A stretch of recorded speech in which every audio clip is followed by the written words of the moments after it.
जय गुरु जी, शुक्राना गुरु जी। सारी संगत को जय गुरु जी। संगत जी, आपको पता है प्रॉब्लम्स तो हर किसी की लाइफ में आती जाती रहती हैं, लेकिन हमें ऐसा क्या करना चाहिए कि गुरु जी हमारी प्रॉब्लम्स को धीरे धीरे सॉल्व कर दें। इसी पर एक आंटी जी का सत्संग सुनते हैं, जिसमें उन्होंने इस बात को बहुत अच्छे से एक्सप्लेन किया है। ये सत्संग पूरा ज़रूर सुनिएगा, आपको बहुत अच्छे आंसर्स मिलेंगे। तो चलिए आंटी जी का सत्संग सुनते हैं। जय गुरु जी। संगत जी मेरा पहला सत्संग है, मुझसे जो भी भूल हुई हो मुझे क्षमा कर देना।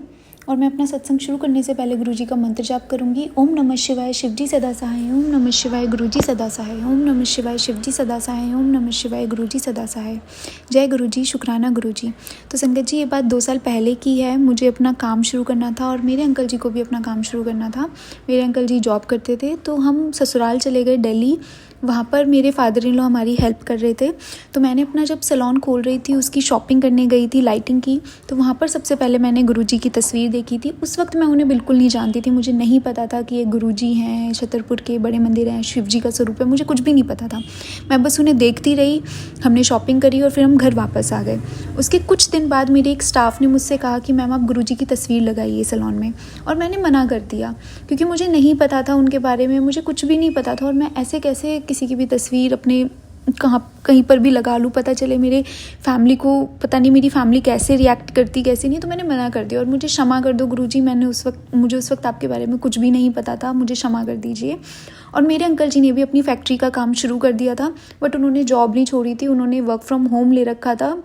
उनका ये कहना था कि जब तक एक लिमिटेड अमाउंट हमारे हाथ ना लग जाए महीने का, मैं तब तक जॉब नहीं छोड़ूंगा, और जो कि बात ठीक है। फिर उसके बाद हमारे कुछ महीने बाद एक प्रॉब्लम आई, मेरे फादर इन लॉ पे वो प्रॉब्लम आई थी। वो बहुत बड़ी प्रॉब्लम थी उनके ऊपर, और उस प्रॉब्लम की वजह से पूरा घर सफ़र कर रहा था, क्योंकि वो ही हमारे बैकबोन है हमारी फैमिली के। तो जब वो प्रॉब्लम आई थी तो उस टाइम पे फाइनेंशियली भी हमें बहुत प्रॉब्लम आई थी। तो मेरे को कुछ समझ नहीं आ रहा था, और मेरे अंकल जी इतने परेशान हो गए थे। वो अपना ऑफिस का भी देख रहे थे, वो उस प्रॉब्लम को भी देख रहे थे, वो अपना फैक्ट्री का भी देख रहे थे। उन पे बहुत बर्डन आ गया था, तो उन्होंने फैक्ट्री बंद कर दी थी। तो उसके बाद वो सिर्फ जॉब का देख रहे थे, और वो जो प्रॉब्लम जो फादर इन लॉ पे चल रही थी वो चीज़ देख रहे थे। और मैं इतना परेशान थी। मैं सैलून जाती थी, मैं घर आती थी, मैं रोती रहती थी। और जब भी मैं यूट्यूब खोलती थी तो तभी मेरे को गुरुजी के सत्संग की वीडियोस आती थी। और आप मानोगे नहीं, मैंने कुछ दिन इग्नोर करा, मैंने 15 से 20 दिन इग्नोर करा, क्योंकि मैं इतनी परेशान थी, इतना परेशान हो गई थी इतनी प्रॉब्लम से। मुझे नहीं समझ आ रहा था कि मैं क्या करूं क्या ना करूं, कैसे हेल्प करूं मैं। तो मैं बस इग्नोर करती रही। बट सडनली 15-20 दिन बाद मुझे एक रियलाइजेशन हुआ कि एक बार पढ़ के देख लेती हूँ, एक बार सुन के देख लेती हूँ, क्या पता क्या है, क्यों मेरे पास ये डेली आ रहे हैं।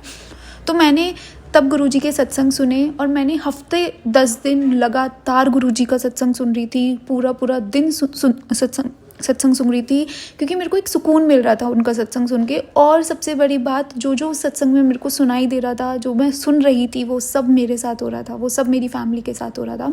तो मैंने फिर एक सत्संग सुना, एक आंटी जी का सत्संग सुना। उसमें ये था कि जब हम गुरुजी के बड़े मंदिर जाते हैं, वहाँ जो हम अरदास करते हैं वो हमें मिलता है। सच्चे मन से जब हम अरदास करेंगे वो हमें मिलेगा। तो मैंने अपनी मदर इन लॉ को बताया, तो उन्होंने मेरे को बोला कि कोई बात नहीं बेटा, हम चलते हैं। तो मैं और मेरी मदर इन लॉ, हम दोनों बड़े मंदिर गए, हमने वहाँ अरदास करी, हम वहाँ से वापस आए। उसके बाद आप मानोगे नहीं, मेरे पास एक मैसेज आया। मैंने जैसे ही अपना फ़ोन खोला, एक मैसेज मेरे पास पॉपअप हुआ कि बेटा 2 महीने बाद तेरी प्रॉब्लम बिल्कुल ठीक हो जाएगी, तेरे फादर इन लॉ के ऊपर जो प्रॉब्लम है वो बिल्कुल ठीक हो जाएगी। और मैं ऐसे हो गई थी, मैं खुश थी, पर मेरे अंदर एक डर भी था, एक दुखी भी थी कि मैं 2 महीने हम कैसे निकालेंगे।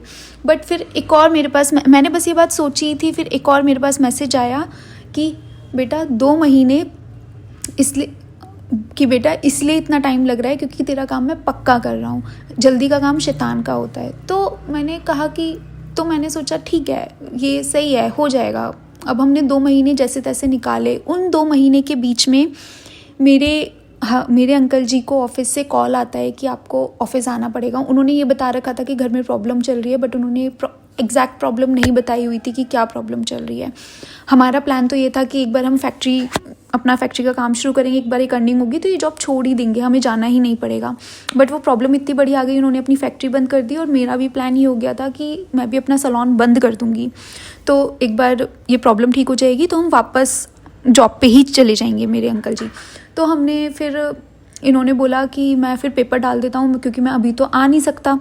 मेरे से इन्होंने डिस्कस किया मैं पेपर डाल देता हूँ, मैं तो अभी नहीं जा सकता। तो मैंने बोला कि कोई बात नहीं, आपको पेपर डालने आप डाल दो, कोई बात नहीं, ठीक है, हम कुछ नहीं कर सकते। तो मेरे अंकल जी ने पेपर डाल दिए। बस मैंने एक मन में गुरुजी से एक बात बोली कि गुरुजी आप संभाल लेना, आपको जो ठीक लगे आप वो करना, मुझे कुछ नहीं पता, मैं आपके भरोसे हूँ। आप मानोगे नहीं, उसके अगले दिन ही मेरे अंकल जी को उनके बॉस का कॉल आया और उन्होंने कहा कि आप पेपर्स मत डालो, अगर इतनी ही प्रॉब्लम है तो कोई बात नहीं, आप 1 महीना 2 महीना एक्स्ट्रा ले लो, बट आप पेपर मत डालो, आप बहुत अच्छे एम्प्लॉय हो हमारी कंपनी के, तो आप पेपर्स मत डालो, आप इस प्रॉब्लम में भी काम कर रहे हो। जो कि सच था। वो दिन भर उस प्रॉब्लम को सॉल्व करने में लगे रहते थे और रात भर वो ऑफिस का काम करते थे। वो कई दिनों तक सोते भी नहीं थे। और मेरे अंकल जी ऐसे हैं, जब तक उन्हें नींद ना मिले वो नहीं रह सकते, उनको नींद बहुत प्यारी है। बट उस टाइम पे उन्होंने सब कुछ दाव पे लगा रखा था। तो मैंने बोला कि शुक्राना गुरुजी, आपने इस बात संभाल ली। फिर उसके बाद 2 महीने बाद जो प्रॉब्लम मेरे फादर इन लॉ पे आ रखी थी, वो प्रॉब्लम 2 महीने बाद, एग्जैक्ट 2 महीने बाद जब गुरुजी ने मेरे को बोला, वो ठीक हो गई। और मैं इतनी मेरे को उस टाइम पे लगा कि हाँ, इनमें कुछ तो शक्ति है, कुछ तो बात है, जो उन्होंने बोला, जो मैं सुन रही हूँ वो सब हो रहा है। उसके बाद मैं जब वो प्रॉब्लम ठीक हो गई, मैं और मेरी कज़न फिर हम दोबारा बड़े मंदिर गए, वहाँ हमने शुक्राना किया। उसके बाद हम वापस आए और फिर मैंने अपना सैलून बंद कर दिया था। और क्योंकि फाइनेंशियली प्रॉब्लम इतनी ठीक नहीं हुई थी, तो मैंने अपना सैलून बंद कर दिया और मेरे अंकल जी ने अपनी फैक्ट्री बंद कर दी, क्योंकि हम अपने फादर पे इतना लोड नहीं देना चाहते थे, इतना बर्डन नहीं देना चाहते थे। ऑलरेडी इतनी प्रॉब्लम हो गई थी, तो हम वापस अपनी जॉब पे आ गए।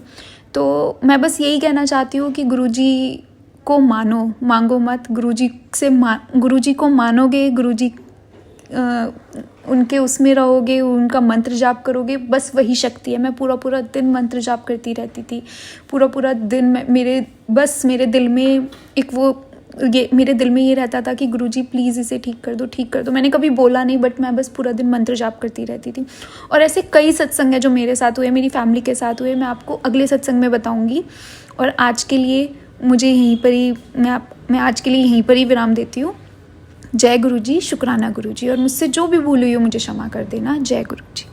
Thank you so much aunty जी, आपने अपना सत्संग पूरे गुरु परिवार के साथ शेयर किया। संगत जी, आपको पता है, प्रॉब्लम तो हर किसी की लाइफ में आती जाती रहती है, लेकिन हमें हमेशा गुरु जी पर विश्वास रखना चाहिए।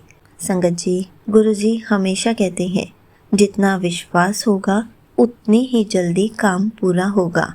हमें ये बात अच्छे से समझनी है। अगर हमारा विश्वास गुरु जी पर 100% होगा, हमारा काम भी 100% पूरा होगा। लेकिन उसके लिए हमें थोड़ा सा सब्र रखना है, गुरु जी का सिमरन करना है, गुरु जी का मंत्र जाप करना है, ताकि हमारा कनेक्शन भी स्ट्रांग हो सके और साथ साथ गुरु जी हमारी लाइफ में मिरेकल्स भी कर सके। जय गुरु जी, शुक्राना गुरु जी।